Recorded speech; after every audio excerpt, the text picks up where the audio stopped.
Halo semuanya, balik sama gue Luis di Rengenta KD. Jadi itu gue sekarang sebenarnya lagi khawatir ya soal storage yang ada di PC gue. Jadi total storage yang ada di PC gue itu sekitar 10-11 terabyte. Dan seperti yang bisa kalian lihat bahwa 10 terabyte ini sudah menuju penuh gitu. Dan gue prediksi kayaknya nggak nyampe akhir tahun ini udah mulai penuh semua gitu. Dan ini udah sempat gue mention juga di video yang sebelumnya. Dan dengan harddisk yang udah mau penuh ini, kedepannya itu gue masih bakalan produksi video lagi yang dimana file size-nya juga nggak kecil gitu. Dan gue udah start bikin video itu udah 4 tahun, udah total 250 video di channel ini. Dan gue udah mulai archiving itu sebenarnya mulainya dari 3 tahun terakhir, startnya dari 2018. Dan sejak 2018 itu semua file itu nggak pernah gue hapus gitu, file-file kerjaan terutama footage video. Kenapa gue simpen? Karena gue yakin kedepannya footage ini nanti suatu saat nanti bakalan berguna dan bakalan gue pakai lagi, entah untuk video komparasi atau entah flashback atau ngebahas ulang produk-produk yang lama kayak gini. Jadi footage itu masih gue simpan karena gue yakin suatu saat nanti bakalan kepake. Nah sebenarnya di sini gue udah nemuin beberapa solusi yang mungkin bakal works juga buat kalian kalau misalkan kalian kerjanya kurang lebih sama kayak gue gitu ya, foto atau videografi, yang dimana nyimpan file gede dan harddisk kalian mulai penuh dan kalian bingung kira-kira mau naruh storage ini di mana. Gitu. Jadi sebenarnya hal pertama yang paling gampang banget untuk dilakuin itu adalah nambah harddisk baru. Cuman kendalanya di PC gue ini slot harddisknya itu cuma ada 2 dan dua-duanya itu udah gue isi. Jadi satu harddisk 2 tera dan juga satu lagi itu harddisk 8 terabyte gitu. Jadi ya kalau misalkan dibilang mau nambah harddisk lagi, sebenarnya di kondisi gua spesifiknya ini nggak bisa untuk dilakukan. Lalu ada solusi yang satu lagi sebenarnya adalah berlangganan cloud storage. Cuman kalau gue hitung-hitung secara ekonomis, cloud storage ini kalau misalkan kita mau nambah storage yang lebih besar, tentu aja kita harus keluar biaya yang lebih banyak dan kita harus berlangganan metodenya. Jadi setiap bulan gue harus bayar atau setahun sekali gue harus bayar, dan entah sampai kapan gue akan terus-terusan bayar cloud storage ini. Jadi ya bisa dibilang biayanya akan terus bertambah.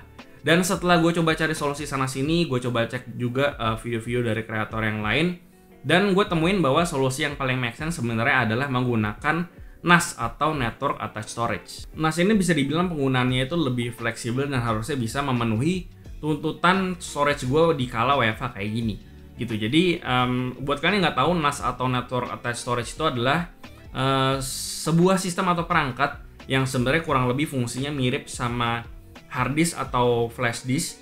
Cuman lebihnya kalau si NAS ini selain kita bisa nyimpen data secara lokal dan kita akses secara lokal, kita itu bisa mengakses semua data yang udah kita simpan di NAS itu di luar rumah gitu. Jadi bisa kita akses melalui smartphone ataupun laptop di luar rumah. Jadi ibaratnya kita tuh punya kayak semacam cloud storage pribadi yang dimana size-nya itu bisa atau kapasitasnya itu bisa kita customisasi sendiri. Jadi dibandingkan dengan cloud drive yang dimana kita harus bayar untuk berlangganan dan kita harus bayar lebih untuk dapetin size yang lebih besar, di sini tuh kita ibaratnya perlu bayar sekali doang. Nah di sini gue udah nemuin NAS yang harusnya cocok buat gue dan tergolong terjangkau juga untuk yang baru mau mulai pakai NAS kayak gue.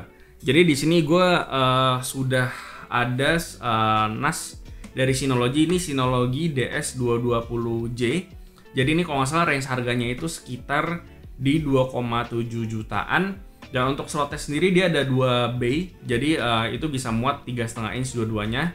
Cuman di bagian atasnya itu kita bisa pakai harddisk atau SSD 2,5 inch. Jadi bisa kita mix, entah kita bisa pakai 3,5 atau kita bisa pakai 3,5 inch sama 2,5 inch. Gitu. Jadi bisa kita mix, dan secara fitur sebenarnya udah kurang lebih sama kayak yang udah gue jelasin di sebelumnya gitu. Cuman untuk nanti lebih lengkapnya fitur dari si DS220J ini nanti akan gue bahas ketika gue lagi setup si NAS ini. Nah selain itu gue pilih ini karena alasannya dia itu ukurannya kecil dan secara desain itu bisa blend in lah dengan perabotan yang ada di rumah gue gitu. Jadi ini bisa gue taruh dimanapun suka-suka gue dekat dengan router, karena kebetulan router gue itu posisinya ada di luar. Jadi kalau gue taruh di luar pun ini udah kayak salah satu furnitur di rumah gue lah, karena ya desainnya nggak kayak sebuah mesin mencolok yang randomly ditaruh di perabotan rumah gue. Nah untuk storage-nya di sini gue menggunakan Seagate Iron Wolf 4 TB. Jadi gue pakai 2, jadi totalnya itu 8 TB. Kenapa gue pakai Seagate Iron Wolf ini? Karena si Seagate Iron Wolf ini bisa ngehandle getaran yang tinggi dikarenakan workload data yang tinggi. Atau secara mudahnya lagi, jadi durability-nya itu bisa dibilang lebih oke di kondisi multi-bay kayak gini. Dan karena dia itu getarannya itu lebih minim dibandingkan dengan hard disk yang biasa. Jadi bisa dibilang cukup make sense karena NAS itu penggunaannya biasanya itu 24/7 dan wajarnya itu main di file size yang bisa dibilang cukup besar. Sebagai contoh, satu file video gue kalau gue habis recording itu mungkin filenya sekitar 50-70 GB dan gue lakukan transfer file itu cukup sering gitu. Jadi ya cukup make sense kenapa gue pakai Seagate Iron Wolf ini. Selain itu Seagate Iron Wolf NAS drive ini yang ada logo MFI-nya itu kalau nggak salah garansinya sekitar 3 tahun dan dia itu ada layanan data rescue yang dimana kalau misalkan data hilang itu bisa di recover sama mereka, dan kalau misalkan ada masalah teknis atau ada kena kecelakaan, bencana alam segala macam, itu datanya bisa di recover dan kemungkinan keberhasilannya itu sekitar 95%. Jadi untuk data-data kerjaan buat gue si Iron Wolf ini cukup masuk akal gitu. Dan berhubung di sini gue pakai 4 TB yang totalnya 8 jadinya, dan itu Seagate Iron Wolf yang 4 TB itu satunya harganya itu sekitar 2,3 jutaan dan berhubung gue pakai 2 jadi totalnya 4 jutaan.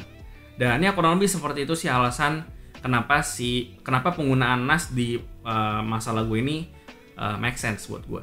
Untuk penggunaan awal dengan NAS ini setupnya ternyata sangat mudah banget. Yang penting di sini kalian tinggal pasang hard disknya dan sisanya tinggal colok NAS-nya ini dengan kabel power dan koneksikan NAS ini ke router via Ethernet cable yang kebetulan di-includekan sama paket pembelian dari si DS220J ini. Selain itu tinggal buka find.synology.com dari browser untuk cek NAS dari Synology yang terkoneksi ke internet lokal kalian.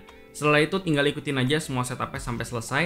Nanti kita juga akan diminta untuk install OS dari Synology di salah satu drive yang dipasang. Lalu setelah itu di drive yang satu lagi tinggal di setup juga kurang lebih sama. Dan berhubung di sini gue lebih butuh kapasitas yang besar, jadi di sini gue nggak RAID sama sekali. Karena data-data yang akan gue simpan di NAS ini cuma data-data untuk archive aja. Jadi bisa dibilang gue nggak butuh redundansi dengan RAID. Tapi untuk penggunaan kalian yang simpan data yang cukup penting, gue lebih menyarankan untuk setting RAID paling nggak RAID 1 karena bisa ada redundansi. Jadi data kalian bakalan lebih aman. Enaknya di sini kalau kalian kurang ngerti tentang RAID, kalian bisa pilih sistem dari Synology yaitu Synology Hybrid RAID. Jadi sistem yang akan pilih konfigurasi RAID yang cocok untuk konfigurasi NAS kalian. Lalu setelah itu udah selesai, abis itu tinggal dipakai aja sebagai tempat penyimpanan kalian. Kita bisa buka semua setup NAS ini via browser dan di sini kita bisa buka semuanya mulai dari setting NAS ini dan mau langsung pakai untuk simpen data itu juga udah langsung bisa. Selain dari browser, untuk akses semua data atau copy file dan segala macam itu bisa lewat file explorer langsung. Jadi udah kayak dokumen biasa aja via SMB yang bisa kalian setup di NAS-nya ini. Jadi secara fungsi semuanya gue nggak ada kendala dan setelah itu gue bisa langsung backup semua data ke NAS gue dan udah semuanya beres. Dan kalau misalkan mau gue akses datanya bisa lewat PC gue atau kalau dari luar itu bisa gue akses dari smartphone lewat app. Jadi solusi ini sangat membantu untuk minimal pekerjaan gue yang bikin konten dan perlu akses data di mana aja dan dengan cepat dan mudah tanpa harus repot bawa hard disk kemana-mana. Selain jadi media penyimpanan, NAS ini juga bisa jadi entertainment box karena di sini kita bisa download aplikasi di Package Center secara gratis. Jadi dia modelnya kayak App Store gitu dan kita bisa jadi NAS ini sebagai alat untuk nonton film kalau kita ada simpen film. Atau kalau untuk kalian pengen backup foto di smartphone itu langsung ke NAS juga bisa. Untuk preview foto dan segala macam juga bisa banget. Di sini ada app-nya yang bisa langsung kalian pakai. Oke, jadi kurang lebih seperti itu. Dan sejauh ini sih setelah gue pakai mungkin baru sekitar 2 mingguan, gue belum nemuin masalah sama sekali. Dan gue jujur sangat puas banget sama NAS ini dan ternyata pakainya itu enak. Karena akhirnya gue bisa melegakan storage yang ada di PC gue yang sebelumnya penuh. Jadi lebih lega gitu. Dan jadinya gue bisa menambahkan temporary project ke harddisk gue lebih enak lah gitu. Jadi dan selain itu keuntungan lagi ya bisa dibilang semua penyimpanan yang gue butuhkan, entah nyimpen foto, entah nyimpen video segala macam, itu bisa dipusatkan di satu sistem doang atau bisa dipusatkan ke NAS storage ini doang gitu. Jadi gue nggak perlu repot-repot lagi bawa harddisk kayak gini. Jadi tinggal gue kalau misalkan gue butuh data dari NAS ya gue tinggal download aja kalau misalkan gue lagi di luar lewat NAS via koneksi internet aja. Jadi nggak perlu repot bawa device kayak gini lagi. Oke, jadi gue rasa itu aja yang bisa gue bahas untuk video kali ini. Seperti biasa, kasih tau gimana pendapat kalian di kolom komentar di bawah. Like dan share jika bermanfaat, lalu follow semua sosial media kami di Facebook dan juga Instagram.